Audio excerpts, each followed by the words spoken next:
Feeling is the secret. Chapter 1: Law and its operation.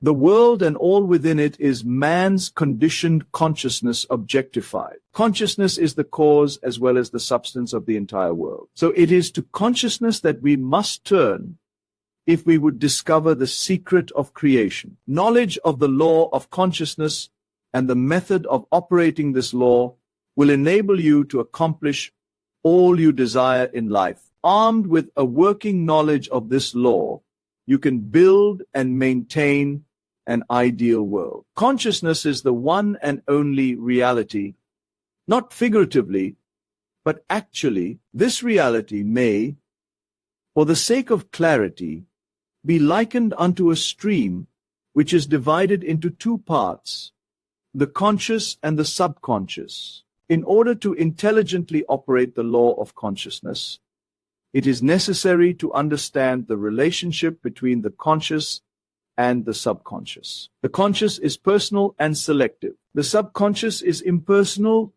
and non-selective. The conscious is the realm of effect. The subconscious is the realm of cause. These two aspects are the male and female divisions of consciousness. The conscious is male. The subconscious is female. The conscious generates ideas and impresses these ideas on the subconscious. The subconscious receives ideas and gives form and expression to them. By this law, first conceiving an idea and then impressing the idea conceived on the subconscious, all things evolve out of consciousness. And without this sequence, there is not anything made that is made. The conscious impresses the subconscious, while the subconscious expresses all that is impressed upon it. The subconscious does not originate ideas, but accepts as true those which the conscious mind feels to be true, and, in a way known only to itself, objectifies the accepted ideas. Therefore, through his power to imagine and feel, and his freedom to choose the idea he will entertain, man has control over creation. Control of the subconscious is accomplished through control of your ideas and feelings. The mechanism of creation is hidden in the very depth of the subconscious, the female aspect or womb of creation. The subconscious transcends reason and is independent of induction. It contemplates a feeling as a fact existing within itself, and on this assumption proceeds to give expression to it. The creative process begins with an idea, and its cycle runs its course as a feeling and ends in a volition to act. Ideas are impressed on the subconscious through the medium of feeling. No idea can be impressed on the subconscious until it is felt. But once felt, be it good, bad, or indifferent, it must be expressed. Feeling is the one and only medium through which ideas are conveyed to the subconscious. Therefore, the man who does not control his feeling may easily impress his subconscious with undesirable states. By control of feeling is not meant restraint or suppression of your feelings, but rather the disciplining of self to imagine and entertain only such feeling as contributes to your happiness. Control of your feeling is all important to a full and happy life. Never entertain an undesirable feeling nor think sympathetically about wrong in any shape or form. Do not dwell on the imperfection of yourself or others. To do so is to impress the subconscious with these limitations. What you do not want done unto you, do not feel that it is done unto you or another. This is the whole law of a full and happy life. Everything else is commentary. Every feeling makes a subconscious impression, and unless it is counteracted by a more powerful feeling of an opposite nature, must be expressed. The dominant of two feelings is the one expressed. I am healthy is a stronger feeling than I will be healthy to feel. I will be is to confess. I am not. I am is stronger than I am not. What you feel, you are always dominates what you feel you would like to be.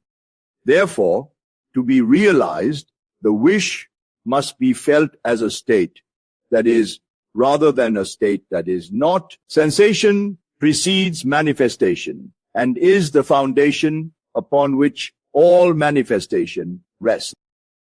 Be careful of your moods and feelings, for there is an unbroken connection between your feelings and your visible world.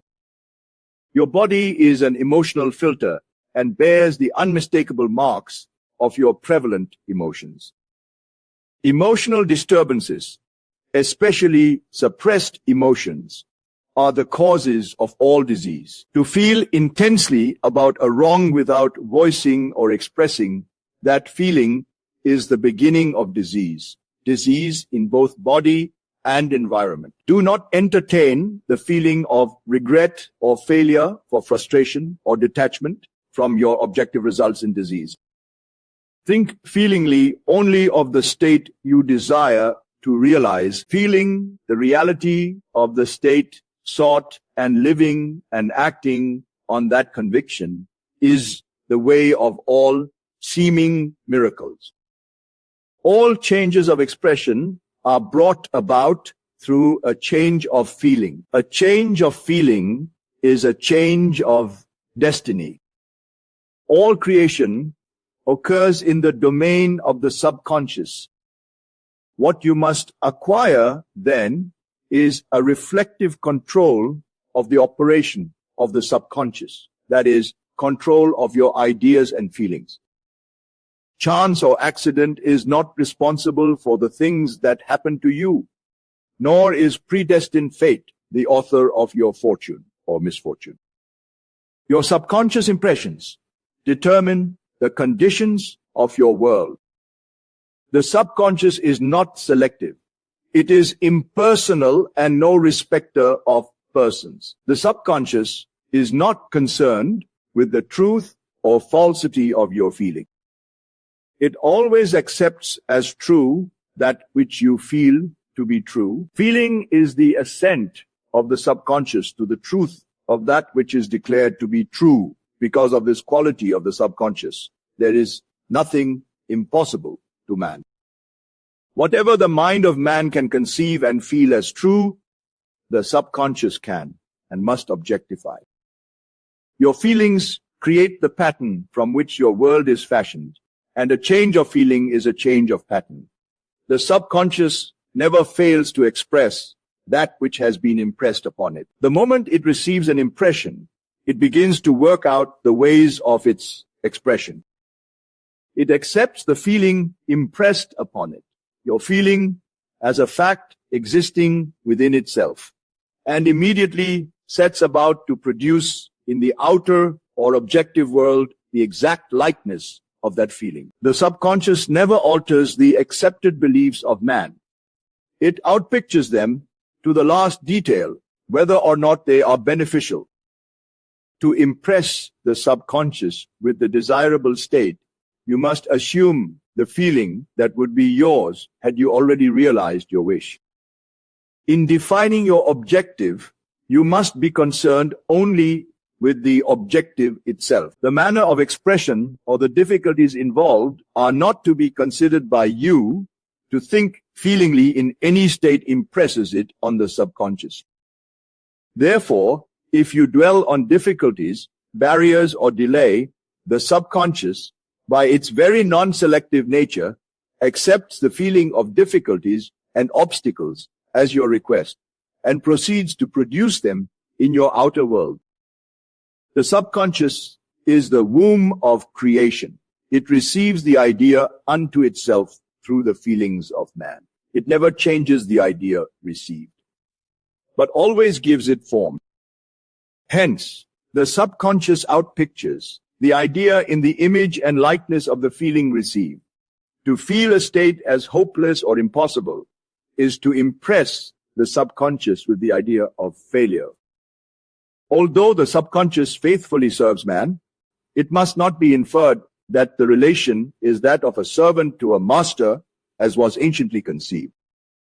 The ancient prophets called it the slave and servant of man. St. Paul personified it as a woman and said, the woman should be subject to man in everything. The subconscious does serve man and faithfully gives form to his feelings. However, the subconscious has a distinct distaste for compulsion and responds to persuasion rather than to command. Consequently, it resembles the beloved wife more than the servant. The husband is head of the wife. Ephesians chapter 5 may not be true of man and woman in their earthly relationship, but it is true of the conscious and the subconscious, or the male and female aspects of consciousness. The mystery to which Paul referred when he wrote, "This is a great mystery. He that loveth his wife loveth himself, and they two shall be one flesh," is simply the mystery of consciousness.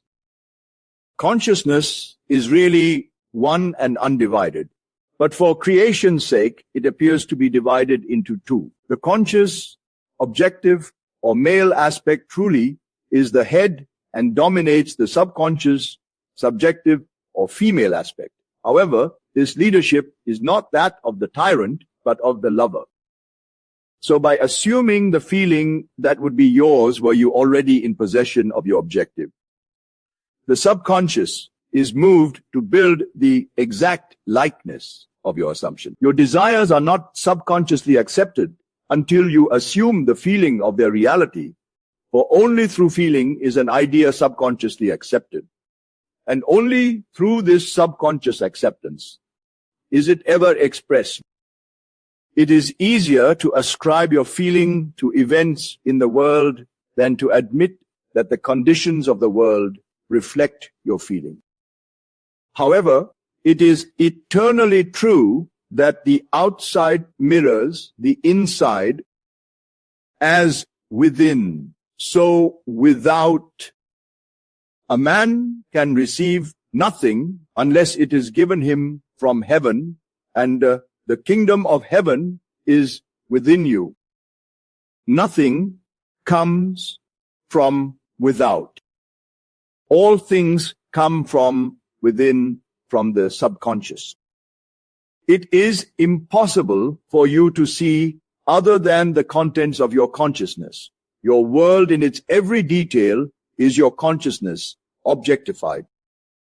Objective states bear witness of subconscious impressions. A change of impression results in a change of expression. The subconscious accepts as true that which you feel as true, and because creation is the result of subconscious impressions, you, by your feeling, determine creation. You are already that which you want to be, and your refusal to believe this is the only reason you do not see it. To seek on the outside for that which you do not feel you are is to seek in vain, for we never find that which we want. We find only that which we are. In short, you express and have only that which you are conscious of being or possessing. To him that hath it is given. Denying the evidence of the senses and appropriating the feeling of the wish fulfilled is the way to the realization of your desire. Mastery of self-control of your thoughts and feelings is your highest achievement.